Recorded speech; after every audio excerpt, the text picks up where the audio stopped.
아파트 가격이 1년 전보다 10에서 30%씩 하락했잖아요. 그런데 거래도 잘 안 돼요. 그러다 보니까 KB 시세보다 실제 거래 가격이 수천만 원에서 수억 원이 떨어졌는데도 불구하고 KB 시세대로 재산 분할을 해줘야 되니 재산 분할을 해주는 입장에서는 부담이 크게 되는 거죠.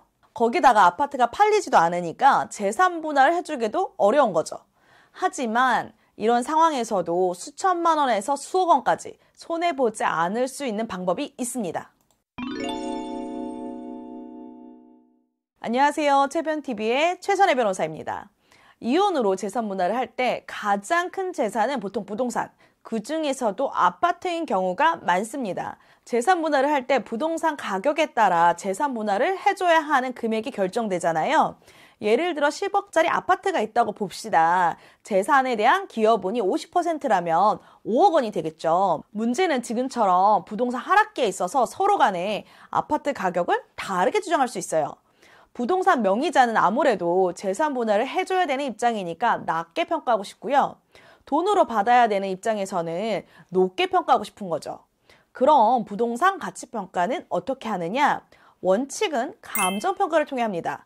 하지만 아파트인 경우에 KB 시세가 있다면 감정평가를 하지 않고 통상 KB 시세대로 정합니다. 그런데 문제는 요즘처럼 작년에는 실거래가가 높았는데 지금처럼 1년 만에 하락기가 되고 실거래도 거의 없는 경우에 KB 시세가 실거래가보다 높은 경우가 많아요. 이때 내가 재산 분할을 해줘야 되는 입장인지 아니면 재산 분할을 받아야 되는 입장인지에 따라 전략이 달라집니다.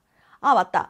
통상 아파트가 한 채에 명의자가 한 명이라면 상대방에게 현금으로 분할하는 판결이 되는 경우가 대부분이거든요. 아파트 명의자가 아니라 재산 분할을 현금으로 받아야 되는 경우에는 KB 시세가 실거래가보다 높게 책정되었으니 그냥 KB 시세대로 아파트 가액을 재산 목록으로 정리하는 게 좋겠죠. 반대로 재산 분할을 해줘야 되는 입장이라면 최대한 아파트 가격을 낮게 책정하는 게 유리하잖아요. KB 시세가 지금 10억이라도 실거래가는 8억에서 9억일 수 있어요. 팔아도 10억이 안 나오는데 5억을 줄 순 없잖아요. 습관적으로 아파트는 KB 시세가 반영이 되니까 재판부에게 말로만 KB 시세가 실거래가보다 높다 이런 주장만 하면 안 돼요. 그럼 그냥 KB 시세대로 아파트 가격을 책정해서 재산 분할이 됩니다. 이 경우에는요, 국토교통부 실거래가가 8억에서 9억이라는 것을 증거로 제출하고 상대방에게 입증 책임이 있으니까 감정을 해야 된다. 이렇게 주장을 해야 돼요. 상대방이 감정 신청하지 않으면 아파트 실거래가가 낮다고 하는 쪽에서 감정 신청하는 것이 아무래도 유리하겠죠. KB 시세보다 더 높게 나오진 않으니까 일단 손해는 아니잖아요. 아파트 감정평가액이 혹시 8억이 나오게 되면 50%를 줘야 된다 하더라도 1억을 덜 줘도 되는 결과가 나오니까 감정비를 아까워하실 필요가 없습니다. 그리고 이혼 재판이 통상 1년 가까이 또는 그 이상 소요되는 경우가 많잖아요. 그런데 아파트 가격이 계속 떨어진다.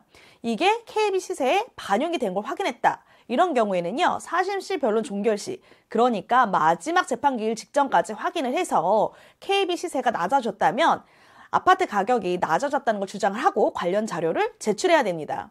부동산 재산 평가에는요, 소송을 제기한 시점이 아니라 마지막 재판기일 기준이거든요. 그러니 내가 어느 입장이냐에 따라서 소송 전략을 달리 생각하셔야 됩니다. 변호사가 이런 점을 얼마나 알고 있냐, 끝까지 관심 있게 다루냐에 따라서 결과가 달라지니까요. 이혼 소송 당사자도 반드시 신경을 쓰셔야 됩니다.